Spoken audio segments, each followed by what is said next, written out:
Hey, welcome back. It's Brad Taylor at Taylor Coach and Tracy's RV Center in Millgrove, Ontario, Canada. We're here back to shoot you another video. This is a 15-foot side door rear bunks. We've done them in 16s, but not in a 15. You know, great features, keeping it the 6'6" wide. Got the bike rack on the front, being a single axle trailer. I like the bikes up the front, keep the tongue weight proper. Got a nice side rollout awning. It's got your VAL leveling jacks on it. And that new big assist handle on the side door. Let's take you on the inside and show you some of the great features on the inside of this particular 15-footer. Hey, now we've got you inside this particular 15-footer. And like I mentioned on the outside, it's very similar to our 16-footer that we've shot a bit back on some of these rear stacker bunks. For ones that, if you've got, kids or even some of the adults are sleeping on them so they get a great night's sleep without disturbing one another.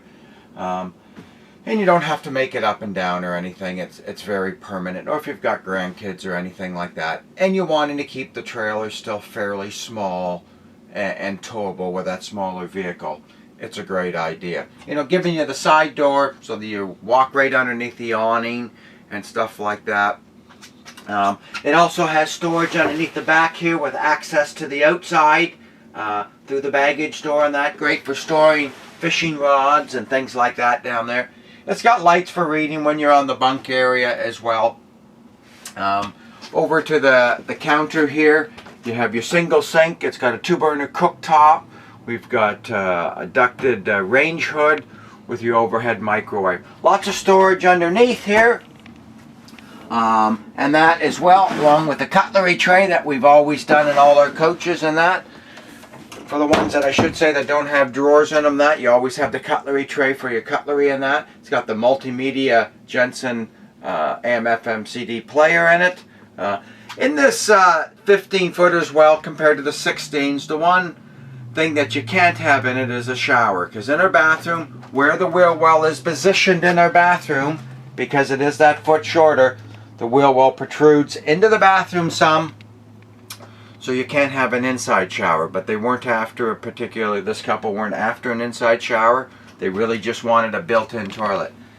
It still has a hot water heater. It has an outside shower, so when it comes to rinsing or cleaning up, you still can do all that because it still has hot and cold running water and that.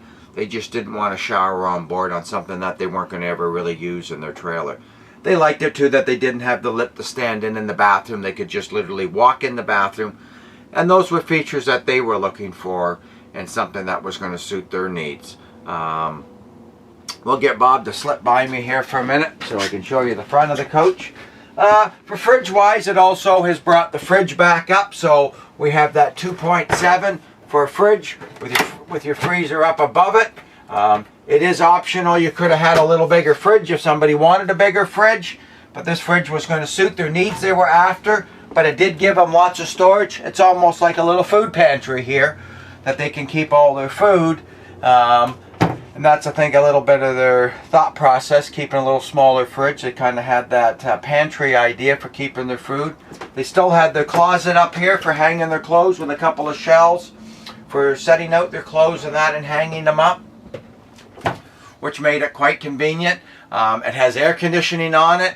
It has the Go Power solar system on it so that they can basically stay off the grid if they want. I have our bunk at the front that we've always done with our 2 pins, or it becomes storage. So you have your 2 stacker bunks at the back, you have your bunk up above, and you have your dinette at the front that makes into a 54-inch double bed here. So for sort of sleeping capacity on something like this, if somebody had 3 kids, they can each have their own bed. The parents still have their own bed, considering, it's a 15-foot, and that's from the bumper right to the front of the A-frame is 15 feet. So pretty neat concept, being that there is no pop-outs or crank-ups or anything like that. Lots more longevity out of it, that's for sure. You've got your reading lights also when they go to bed at night. If they love to read at night, it makes it nice that, they don't have to disturb one another for the reading aspect. It has the front window on it We have the cover down on it right at the moment, so but it protects the front window. And this particular coach with all these features, so I should say the only feature this trailer doesn't have is an inside shower, which doesn't change much in weight-wise on it. But with all the features, because it's pretty well fully loaded, it's got a ducted heat system as well along with it. When we put this particular trailer on the scales, it came in at about 1,870 pounds when we weighed it, which is a great weight considering the size of the coach and all the features that are really on it. Watch for some more videos down the road. We've got some really more great new videos coming on some new stuff that we're building. I hope you really enjoyed it. If you've got any ideas or you want to chat to me about some new coaches, you can email me or give me a call on the phone. Look forward to talking to you. Again, it's Brad Taylor at Taylor Coach and Tracy's RV Center in Milgram, Ontario, Canada. Hope you enjoyed the video. We'll talk to you soon. Take care. Bye now.